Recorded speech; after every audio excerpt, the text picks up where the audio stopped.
Приветствую всех, друзья, с вами на связи Алехандро, мира вам и вашему миру. Сегодня я хочу провести для вас расклад Таро. Этому мужчине ты нужна по судьбе, скоро вас сведут силы свыше. Расклад Таро для женщин, гадание на отношения. Мужчины могут со стороны посмотреть, послушать, прислушаться, может быть, к чему-то, каким-то моментам для себя.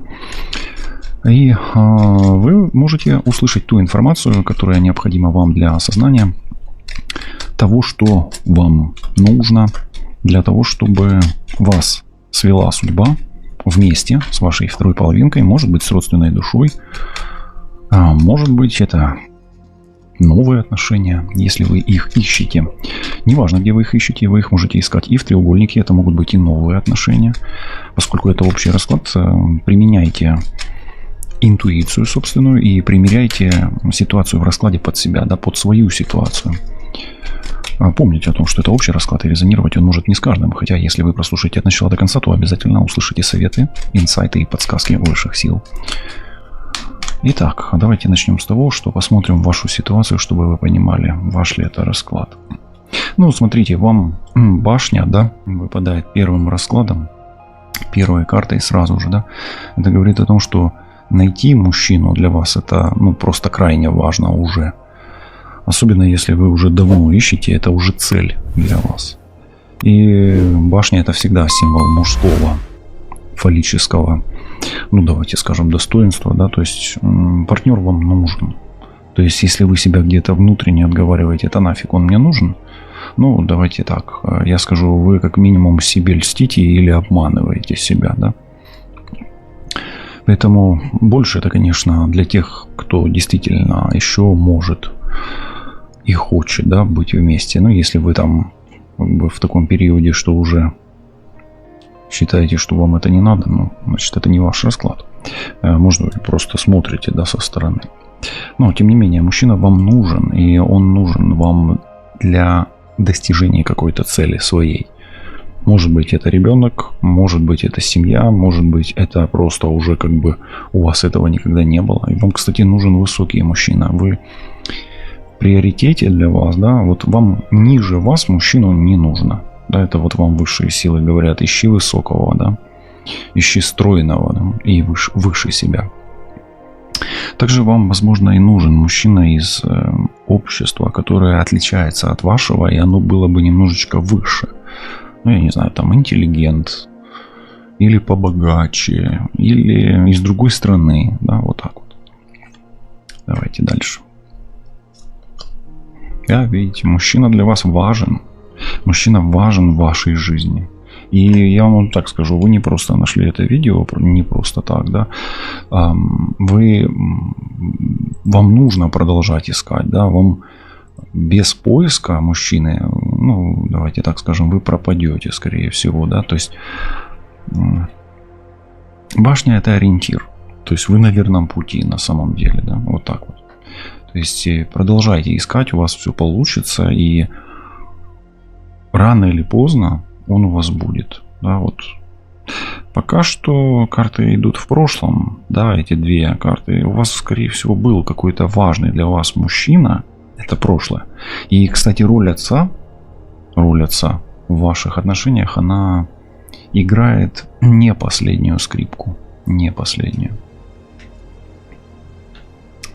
Смотрите, на вашем пути Луна. У вас мужчина рядом с Луной. Это о том, что путь, который вы сейчас проходите, это путь эмоций, чувств, переживаний. То есть вы сейчас в настоящий момент переживаете как минимум по мужчине, который будет у вас, но и переживания о прошлом мужчине могут быть все еще важны для вас. Вот это именно переживание о прошлом мужчине вам мешает. То есть у вас этого переживания и этих чувств быть не должно. Обратите на это внимание и просто поймите, что если у вас остались какие-то чувства к прошлому мужчине, то дальнейший путь у вас будет по Луне. То и привлечь мужчину нового или другого вам будет тяжело. И смотрите, у вас есть риск привлечь к себе подобное что-то. Почему говорю риск? Потому что по Луне вам подобное не нужно. Вам нужно отличное от того, что было. Это важно. Давайте дальше посмотрим. Видите, на пути змея. Змея чаще это домотреф, да.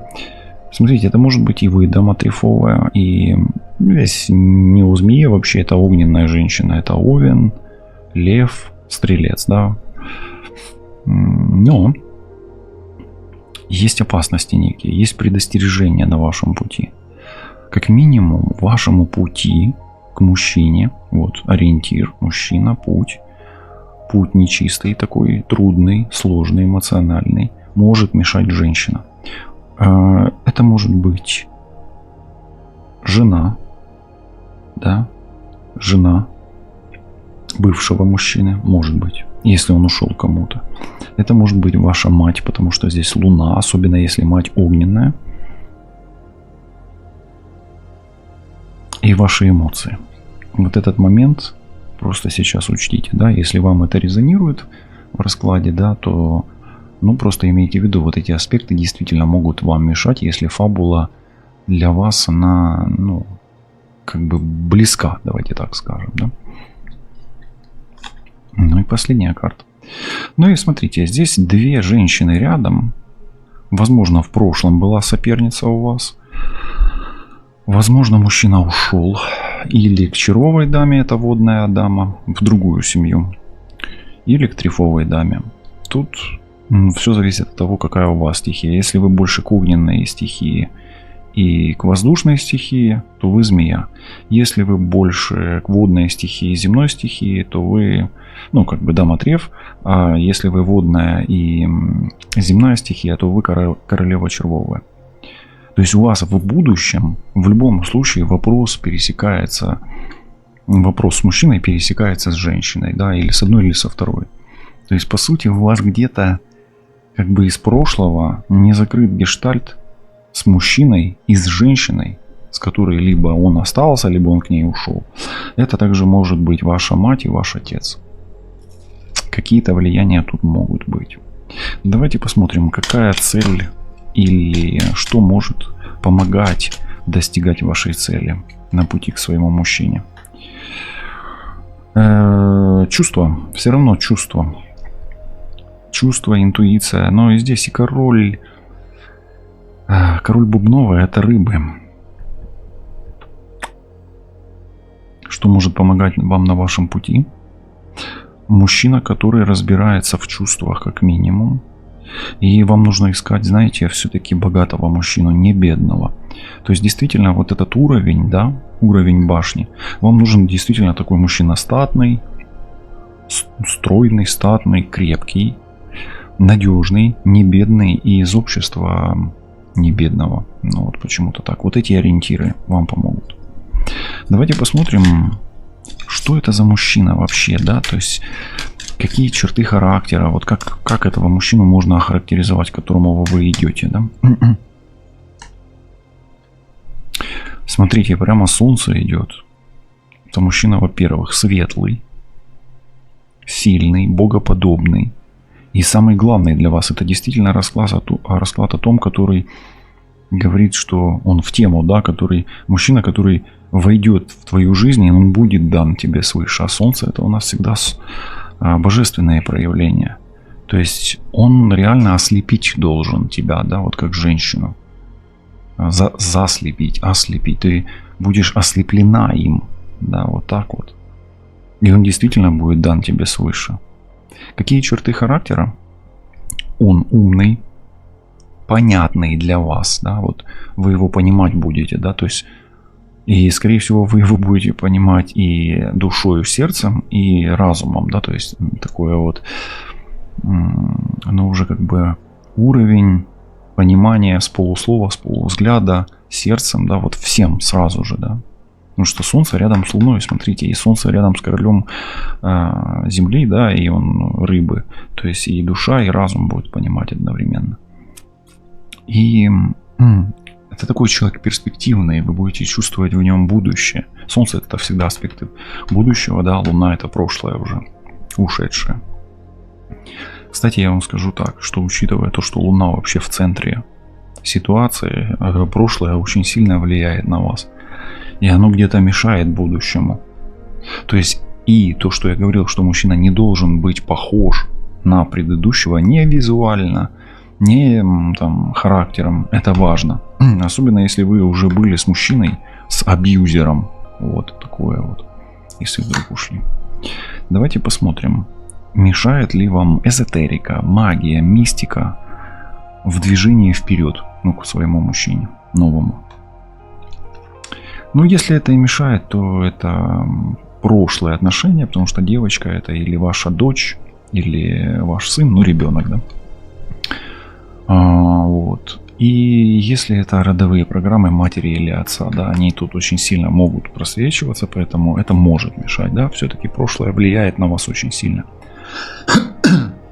Тут какой-то аспект детства, особенно если у вас детство с родителями, как с отцом, так и с матерью, было ну, таким несветлым, да, несветлые воспоминания, особенно.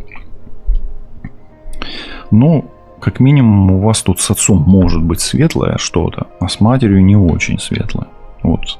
Тут даже сценарии отца, они вам помогают где-то, то есть отец должен был бы быть за вас в детстве, условно говоря.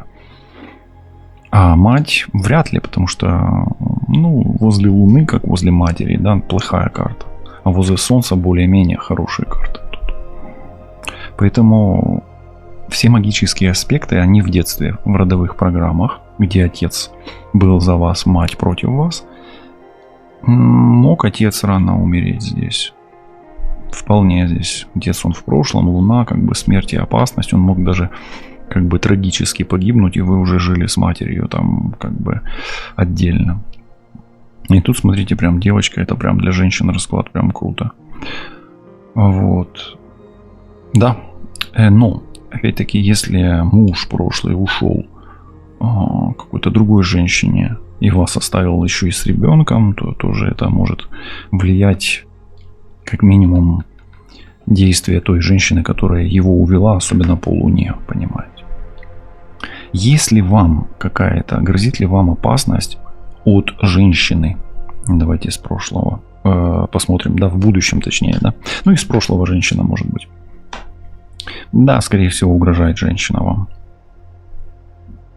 И опять-таки, смотрите, тут какая она может быть. Она может быть и трифовая дама, и червовая, то есть или огненная стихия, или водная. Да. И я вам скажу так, все-таки родовая программа отца все-таки более-менее тут без проблем, а вот материнская программа у вас не очень может быть. Смотрите, это общий расклад и применяйте к себе его. Далее давайте смотреть. Чего вам не хватает для счастья, для семьи вашей, что нужно? Терпение. Терпение. Это раз. Терпение, терпение, еще раз терпение. Звезды – это забота о красоте всегда. Поэтому смотрите, вам нужно терпение, заботиться о себе. И, знаете, вот я вот сейчас скажу, можете триггериться, не триггериться, звезда – это водолей всегда. И это ум. То есть вот вам надо не тупить. Да, вот. Ну, как бы не хватает ума. Ну, что такое ум? Да, вы скажете, я что, дура, да? Нет. Здесь там дурак или умный не об этом. То есть нужно вот развитие какое-то, да, вот интеллектуальное, как минимум, да, то есть саморазвитие, книги, стремление меняться, да, вот это об уме, да, потому что ваше будущее, оно живет в вашем разуме, в мозгах, да, вот в нейронных связях. И когда вы развиваете эти мозги, да, то развивается и ваше будущее. Не развивая мозги, мы не развиваем будущее. То есть, когда ты тупеешь, да, вот нельзя тупить, ты останавливаешься в развитии, деградируешь и умираешь в конечном итоге. Поэтому вашему счастью сопутствует ваша дорога, ваш путь, ваш ориентир, ваша счастливая звезда и надежда. Да, надежда, слышите слово надежда. И развитие вашего ума, интеллекта. То есть вам нельзя тупеть. Поэтому развивайте мозг. Ну, такой месседж вам от высших сил, вашему счастью, это где-то поможет. Окей, переходим к самому интересному. Так, некие подсказки высших сил, да, ситуацию посмотрели с вами. Но тема-то, какой мужчина, да, вот, ну, по сути-то, суждено встретиться с тобой и какому мужчине ты нужна. Давай, поехали. Вот мы уже в ориентире, в ориентировке у нас, да, в ориентировке, да. Есть высокий мужчина, статный, из другого общества, надежный, не бедный. И ты его чувствуешь. Поехали, давай. И высшие силы его тебе ведут, да? Давай-ка, а ну что это за мужчина? Угу. Смотри, очень много рыб. Очень много рыб. И очень много воды. Луна возле мужчины. Этот мужчина, скорее всего, скорпион. Рыба или рак. Рыба. И по этой скорпион и рак может быть. Но что он какой? Какой у него характер? Уравновешенный, умеренность. Человек может быть человеком искусства некого, да, то есть, ну, может владеть искусным качеством каким-то, да. Уравновешенный, спокойный. И твоя душа вместе с этим мужчиной будет чувствовать покой, успокоение. Кстати, с этим мужчиной ты не будешь нуждаться, поскольку, смотри, твоя боль и страдания и отсутствие денег как таковых, оно будет поддержано солнцем. То есть, действительно, тебе не нужен 100%. То есть, среди бедных не ищи. Все, вот забудь. Знакомься и прямо узнавай о нем. Все. И вот ищи такого мужчину, который был бы... Вот ищи, ну, не ради денег, но не бедного. Чтобы он не бедовал, потому что тебе нужно идти от беды, да, к богатству. Беда – это бедность, да, условно говоря, а богатство – это Бог. Но по сути этот человек должен быть духовно развит очень сильно. Вот тогда и ты будешь подтягиваться, да, и уходить от бедности к богатству, к Богу. Окей? Но еще скажу так, что в этом человеке, в этом мужчине должно, вот я говорю должно, да, сочетаться качество и духовного, и материального. Вот где-то вот такая серединка между духовным и материальным. Но этот мужчина, скорее всего, избавит тебя от страданий и душевных, и материальных.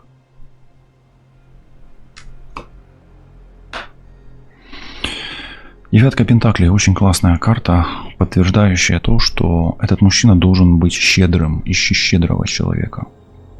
И он к тебе и идет. Если ты пойдешь по этому принципу, тогда ты и найдешь его в конечном итоге. То есть щедрый, не бедный и щедрый. Скорее всего, этот мужчина, он исполнит мечту твоего детства. Смотри, Луна – это мечта детства. И самый дорогой подарок. Но и этот мужчина и станет для тебя подарком. Давай еще одну карту посмотрим. Смотри, тот мужчина, который к тебе идет, и материнский аспект. Поэтому смотри, все-таки аспекты матери. Смотри, дама треф, особенно если твоя мать была королева трефовая. Овен, Стрелец и Лев особенно.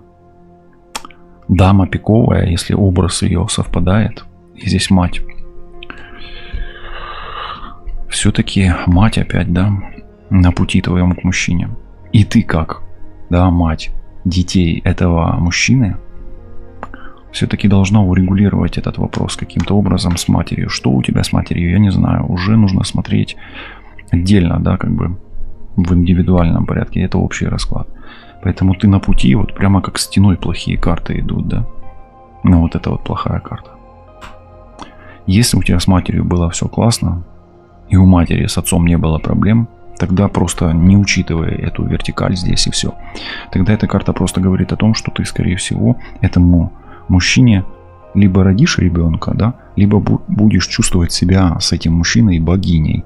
Если готова чувствовать себя богиней, получать подарки, не нуждаться и чувствовать покой и умиротворение с этим мужчиной, то есть как бы чувствовать свою родственную душу, тогда ставь на паузу и пиши: да будет так, или я декларирую, что нахожу такого-то, такого-то, такого-то мужчину. Окей.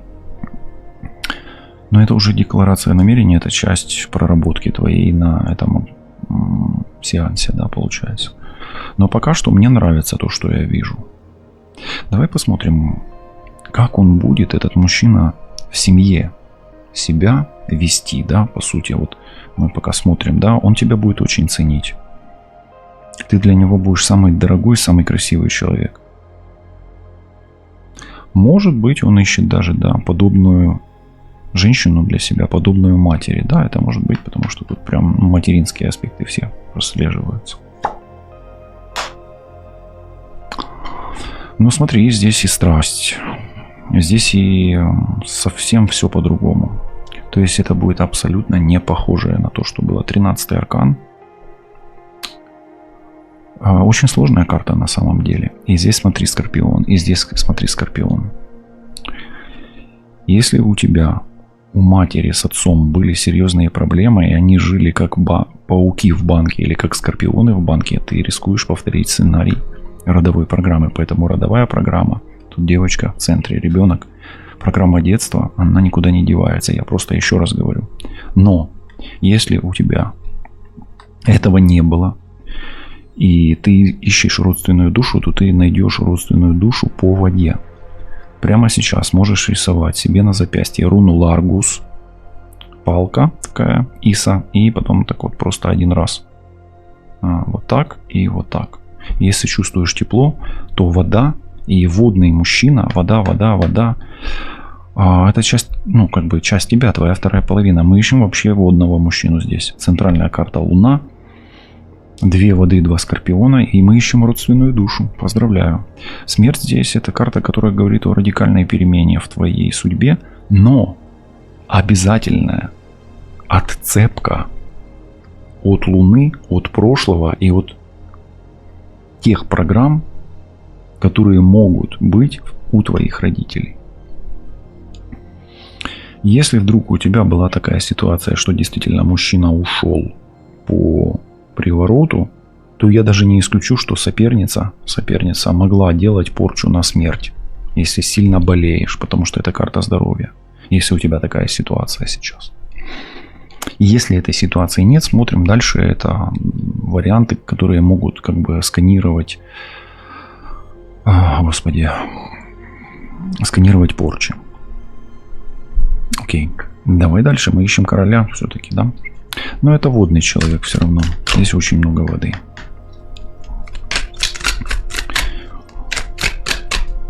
Что урегулирует этот мужчина в твоей жизни? Да, это урегулирование. Ну, понятно, что нужда материальная и ребенок может быть, если ты ставишь такую цель. Ребенок. Вопрос ребенка. Ну, смотри, если ты с ребенком, то он будет помогать и тебе, и ребенку, да, сможет выдерживать, да, взять ответственность. И если у тебя стоит цель родить еще кого-то, да, какого, ну, ему ребенка, да, этому мужчине, это возможно. Поэтому, по сути, он урегулирует твои аспекты материнства, самореализацию тебя как женщины. Вполне. Ну, и также урегулирует радость. То есть ты будешь рада, счастлива. Ну, и наконец-то жизнь-то наладится, как говорится.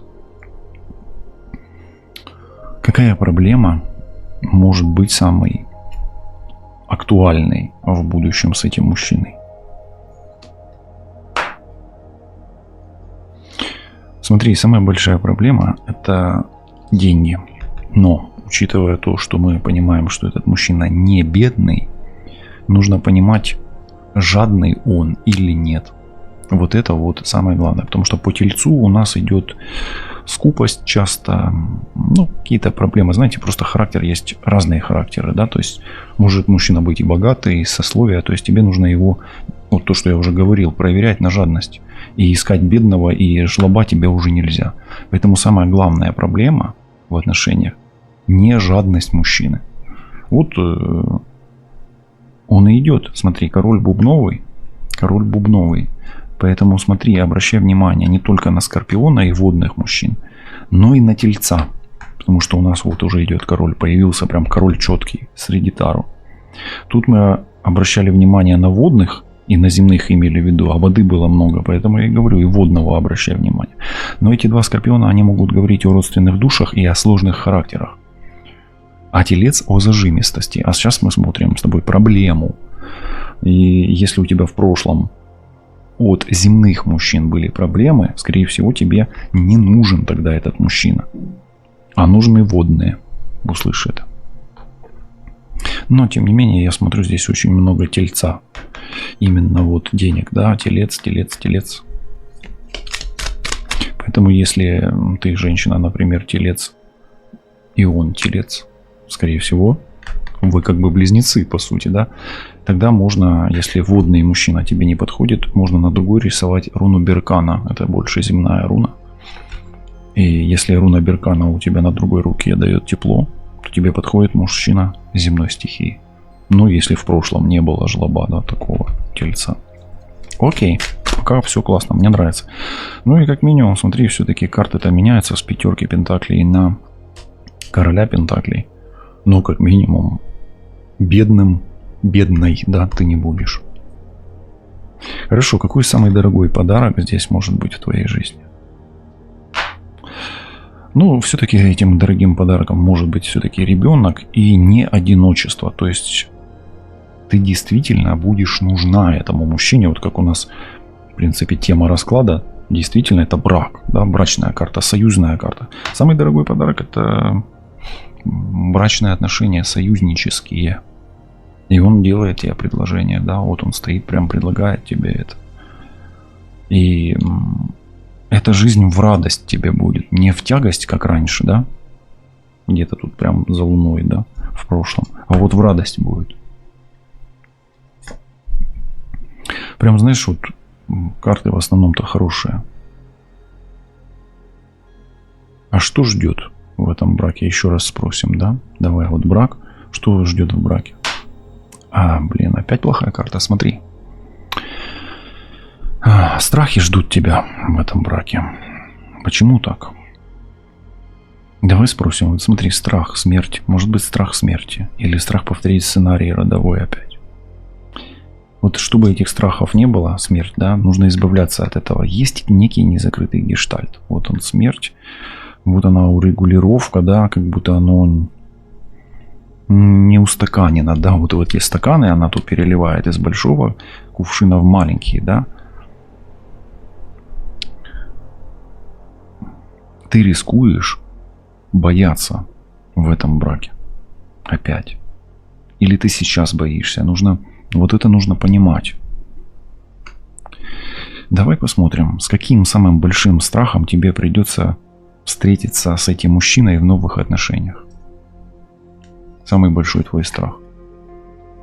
Жлоб. И опять-таки, видишь, во-первых, жлоб и финансовый вопрос. Смотри. Тут все логически раскладывается очень просто.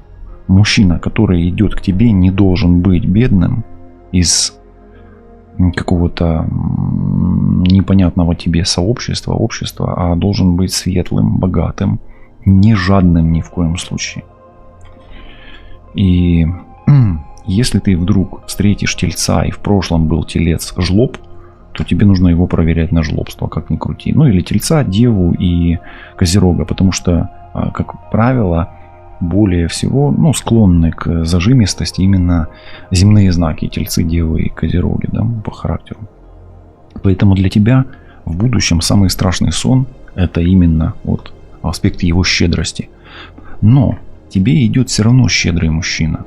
Поэтому самым большим предупреждением это проверка его на щедрость. Ну и все-таки где-то союз мужчины и женщины, матери и отца для тебя имеет смысл. Поэтому тебе важно не повторить родовые сценарии отца и матери. И этим, и в этом и есть суть расклада где-то, да. То есть вот какой мужчина идет? Да мужчина идет скорпион, рыба или рак, телец, дева или козерог.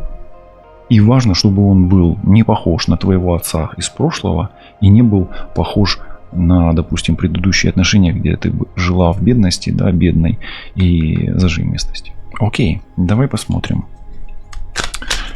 Будешь ли ты действительно счастлива в этих отношениях? Несколько вопросов. Да, ты будешь любить и будешь любима. Очень крутая карта. Давай посмотрим. Будут ли у него какие-то скелеты в шкафу у этого мужчины? Нет, он будет искать что-то новое. Он будет идти в жизнь без прошлого. Ну, то есть, смотри, даже если у него кто-то и был, он будет оставлять это за спиной. И это будет очень успешный мужчина. Обрати внимание, опять рак и опять водные стихии для тебя. Вода, вода, вода, вода. Вот почему-то мне сейчас открывается, что тебе все-таки телец не подходит. Дева не подходит, там, козерог не подходит. Ищи водные стихии. Смотри, прям пошли карты, как вода полилась, да. И проконтролируй сейчас руну Беркана на руке и руну Ларгус, да. Если от Ларгус тебе тепло, то это вода. А если Беркана, ну, то, наверное, все-таки ищи тогда тельца. Потому что здесь оно, знаешь, как бы близнецовое немножко идет. Если ты вода, ищи воду, а если ты земля, ищи подобное себе, да, родственную душу. Но, тем не менее, это родственная карта, это карта родового гнезда, рака, да, поэтому у тебя будет новая семья. И смотри, тут выпадает чистая дева или отшельник. Но смотри, это будет новая семья по новому принципу, и семейная жизнь, скорее всего, у тебя произойдет уже в новом месте. Поэтому, наверное, самый большой страх у тебя еще и засидеться на месте и остаться в том месте, где ты есть. Поэтому, если ты уже переехала куда-то, то это хорошо, это хороший знак. И это говорит о том, что часть какой-то отработки, может быть, отрыва от родовых мест, от родовых влияний, от родственников. Ну, знаешь, как с глаз долой и с сердца вон, и с родственниками я уже не пересекаюсь, я уже переехал. Поэтому ищи своего принца на черном или белом коне. У него, кстати, может быть и черный конь, и белый, а может быть и черный и белый конь, да? За пределами того места, где ты родилась, да? И твое место рождения, по сути, чем дальше ты от него, тем больше шансов у тебя найти там твоего нового партнера. Поэтому, по сути, это новый мужчина, который за границей, скорее всего, за кордоном, да, давайте так скажем. Он либо водный, либо земной, но точно не бедный, не жлоб, а успешный, предприимчивый, ценящий, любящий тебя, дарящий тебе подарки. Ему ты еще, возможно, родишь ребенка. Этот человек без прошлого. Без прошлого. Но имей в виду свои родовые программы.